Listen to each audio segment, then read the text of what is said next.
Jamanini wazazi, ujumbe wangu kwa wazazi, unapomwozesha mtoto wako mwambie, sikiliza, toa yako sasa kwanza ni kwa nani? Kwa mumeo, kuliko mimi na mamako. Haya ndio Mungu alopanga. Jamanini wazazi, tunapowaozesha, wataka mtoto wako kusikilize wewe kushinda yoyote, usimwozeshe.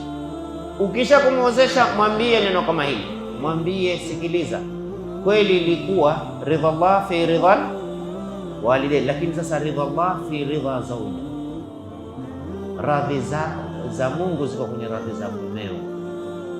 Mimi nisikilize baada ya mumeo. Mume yuwapawa kipawa mbele katika Uislamu, ni neno zito kushinda wazazi, na dalili ni hii hadithi. Mwanamke, mume yuaondoka kwenda kwenye jihadi, amwambia mkewe, mke wangu, sitaki utoke, sitaki utoke, hakuna ruhusa ya kutoka, chakula chako hichi, kila kitu hichi, kila kitu. Baba awe mgonjwa, kaka aje, bwana babako hali yake mahututi, twende ukamwangalie. Mume wangu amenikataza, sina ruhusa ya kutoka. Akija talaka yake hapo mlangoni, babangu, kama si babangu angenipata huyo, amwambia twende ukamwangalie babako. Amwambia mume wangu amenikataza, basi nenda kwa Mtume kaniombea ruhusa.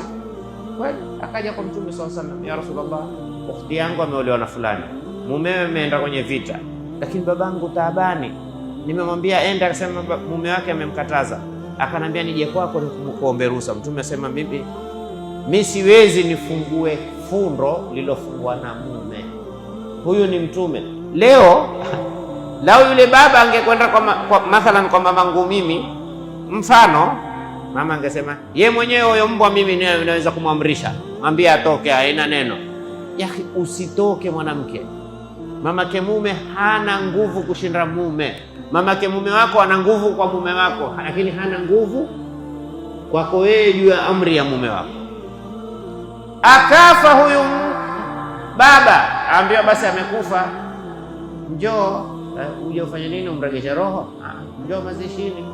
Sitoki, madamu mume amekataza nisitoke, sitoki kuja mazishi. Anambia akija talaka moja badilike, huku moja huku moja katikati, tena iwe kubwa, tena iweke aipige na highlight. Sio mnahitaji zile, kuna zile rangi zile utiwa zile, zinahitaji zile highlight. Bavu babangu sitaka mzike. Sikiza, ambia Rasulullah, baba amekufa, basi mruhusu kaa kuzika. Siwezi, mume amekataza, amemkataza. Mume alipokuja bwana, aliposikia ile habari akaja kwa Mtume sallallahu alaihi wasallam, Rasulullah singemruhusu, akamwambia lakini mpe bishara mke wako, mwambie Mwenyezi Mungu amemsamehe babake na amemwingiza peponi bila hisabu, ikraman, kwa kumkirimu kwamba wewe mke umesikiliza taa ya nani? Ya mume. Sasa hawa wanawake wamelelewa wapi? Maholi? Misikitini. Hii misikiti kazi iliyofanya. Hebu tujiulize leo, misikiti nao dori kama hili la kujenga wanawake imani? Hawa wanawake huja misikitini? Na ukiwapata pengine ni wachache, na ni wale ambao hawana zipindi. Kimwona mwanamke wamkuja msikitini, hasa magharibi, jue hana kipindi. Maana siku hizi kuna vipindi magharibi, tena wenyewe uganyana, changu ni hiki, changu ni yahi, chako wewe ni kile kitakachokuweka wewe karibu na Mungu. Mimi sikumbuki kama sisi mji wetu Lamu ilikuwa unaweza kutoka na Yasini baina al-maghrib wal isha, ukaisikia kwenye majumba ya soma, ukaanza mwanzo wa mji mpaka mwisho, yani waendelea nayo sauti ya Yasini ndani ya majumba, sauti ya adhkari, rabbana ighfir lana wa tub alaina innaka antat tawwabur rahim. Wewe uko njiani na wewe wasoma adhkari za majumbani, wale ambao si jenzi watakuwa wakumbuka.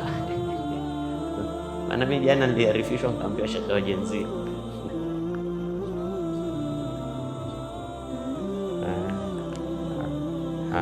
Ziki amenikumbusha ustadi, Mungu amjaze kheri. Siku hizi ile nyimbo, zile nyimbo watu wazipendao utaanza nayo hapa, usijali wewe.